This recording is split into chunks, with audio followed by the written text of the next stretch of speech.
নমস্কার বন্ধুরা, সকলে কেমন আছো? আশা করি সবাই ভালো আছো। আজ এই গরমের দিনে চলে এসেছি এক নতুন জায়গায়। এটি হলো কাঁচাপাড়া পলাশীতে গিরিধারী আশ্রম। এই আশ্রমটি শ্রী শ্রী দুর্গাপ্রসন্ন পরমহংসদেব নির্মাণ করেছিল। যারা শ্রীগুরু দীক্ষিত তারা হয়তো এই আশ্রমটি সম্বন্ধে জানো। এই আশ্রমটি খুবই সুন্দর পরিবেশে অবস্থিত। তোমরা যারা আসতে চাও এই আশ্রমে তারা কাঁচরাপাড়া স্টেশনে নেমে টোটো করে এই পলাশীতে চলে আসতে পারবে।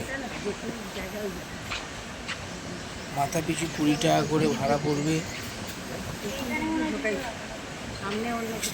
কাঁচরাপাড়া স্টেশন থেকে প্রায় 7 কিলোমিটার দূরে এই আশ্রমটা অবস্থিত। খুবই শান্ত নিরিবিলি পরিবেশে এই আশ্রমটি। এই আশ্রমের এইদিকে দেখতে পাচ্ছি আমার একটা সম্মেলন ভবন। যখন কোনো বড় অনুষ্ঠান হয় এখানে এই ভবনটার মধ্যে হয়। অনেকটাই বড় দেখতে পাচ্ছি। লাস্ট সম্ভবত মার্চে কোনো অনুষ্ঠান হয়েছিল, সেই গেট এখনও আমরা দেখছি। এটা আশ্রমের মূল গর্ভগৃহ, যেটা এখনও খোলেনি। আমরা অনেক সকালে এসেছি যেহেতু মূল গর্ভগৃহটি 8:30টার পর খুলবে আমাদের যারা বলল। এটা নাগ মন্দির, এখানে সবাই বসতে পারে। আর এর বাইরে আমরা দেখছি পঞ্চবটী বন।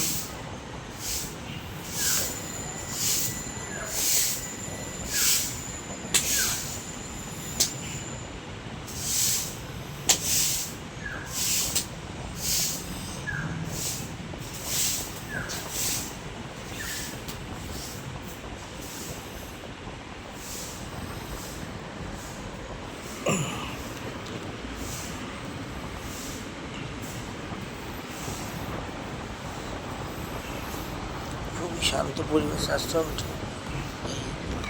জ্যৈষ্ঠের তীব্র তাপপ্রবাহ এসেও খুব ভালো লাগছে। এইদিকে বাইরের রাস্তাটি আশ্রমের, যেটি চলে গেছে সোজা কুণ্ডগঙ্গার দিকে। চারিদিকে দেখছি সবুজ আর সবুজ, বিভিন্ন ধরনের গাছ দেখা যাচ্ছে।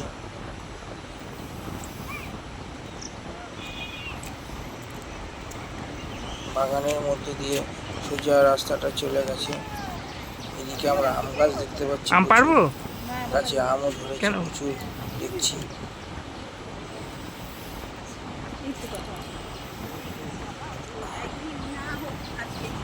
কাঁঠাল গাছও দেখছি দূরে।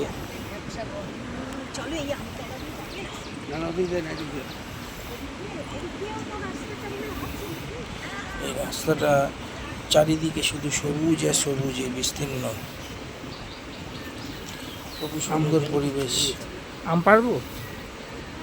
শহরের তীব্র তাপপ্রবাহ থেকে একদিন এই গরমে এই পরিবেশে আসলে খুবই ভালো লাগে।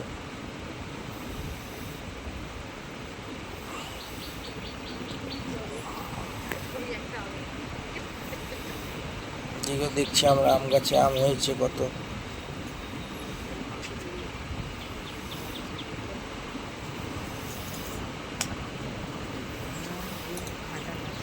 আর সেই কলা গাছ, আরো বিভিন্ন ওষুধি গাছ এখানে ভর্তি।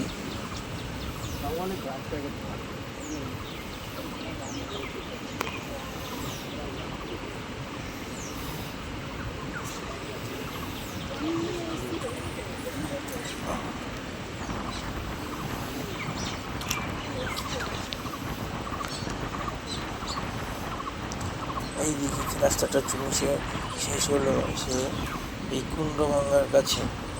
কুণ্ডগঙ্গা আসলে একটি ছোট্ট পুকুর। কথিত আছে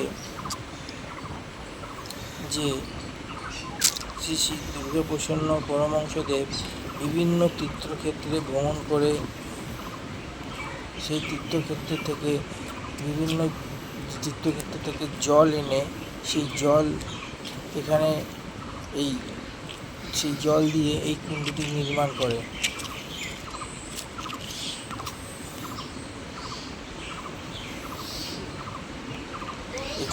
কুণ্ডে স্নান করা খুবই পুণ্যের কাজ এবং স্বাস্থ্যের পক্ষেও ভালো, তাই বলা হয়। এইদিকে আমরা মা শীতলার একটা মন্দিরও দেখতে পাচ্ছি। পাশে এটা ভোগের ঘর, আর এর পাশে এই ঘরটিতে বছরে বিশেষ সময় কালী পুজো হয়।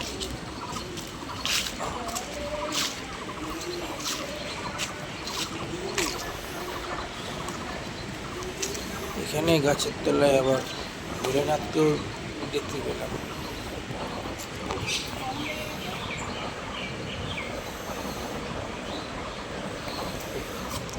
কুণ্ডর চারিদিকে শুধু সবুজ আর সবুজ দেখলে এই চলে এলাম আমরা মন্দিরের মূল গর্ভে গিয়ে, যেটা এখন খুলে গেছে।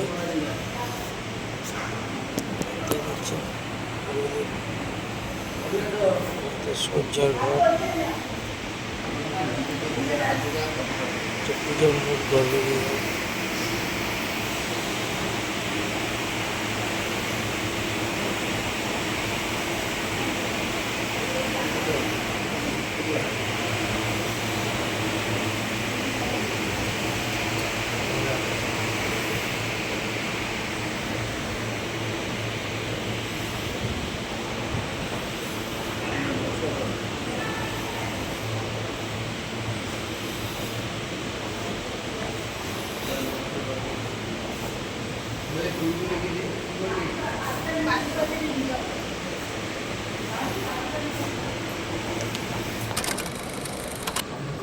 ওখানে গুরুদেবের চরণ দেখলেন। এখানে কুণ্ডে স্নান করেই পুজো দিতে হয়। এদিকে আমরা চলে এসেছি গোশালার দিকে। এখানে প্রচুর দেখতে পাচ্ছেন।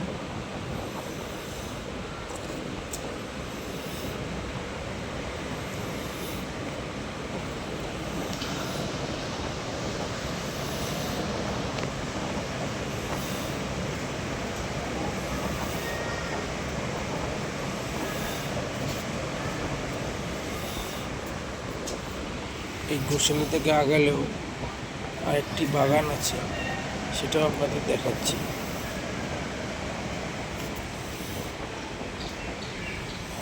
এই গোশালা থেকে একটু এগিয়েই সুন্দর আরেকটি বাগান।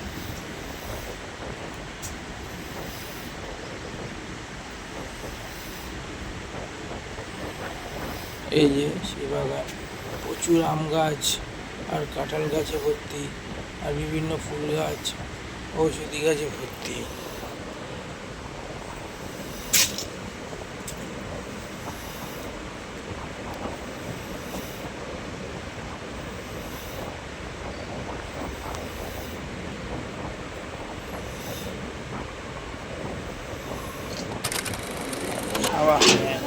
এবারে আস্তে আস্তে ঢুকে যায়, গ্রহণের সময় হয়ে গেছে, তাই ভোগ গ্রহণ করতে চলে এলাম।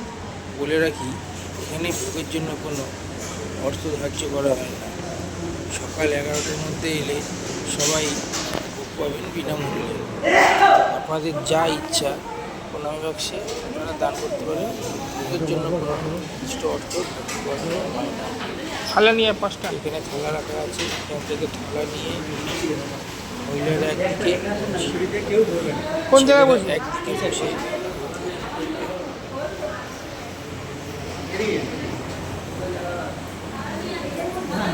ছেলেরা আলাদা মেয়েরা আলাদা।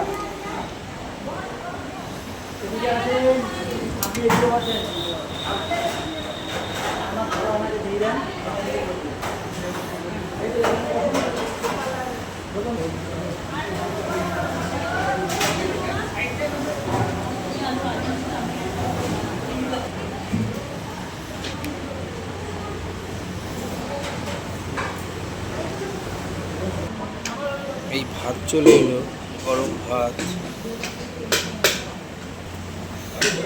দিয়ে গেল, গরম কাটো বাদাটা দিয়ে একটি তরকারি, সুস্বাদু এই তরকারিটি।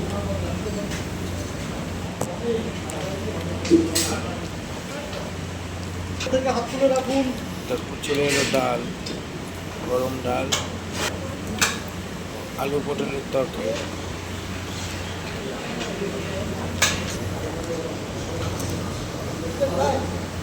প্রত্যেকটি খাবারই গরম গরম পরিবেশন করা হচ্ছে এবং প্রত্যেকটি খাবারই অমৃত স্বাদ।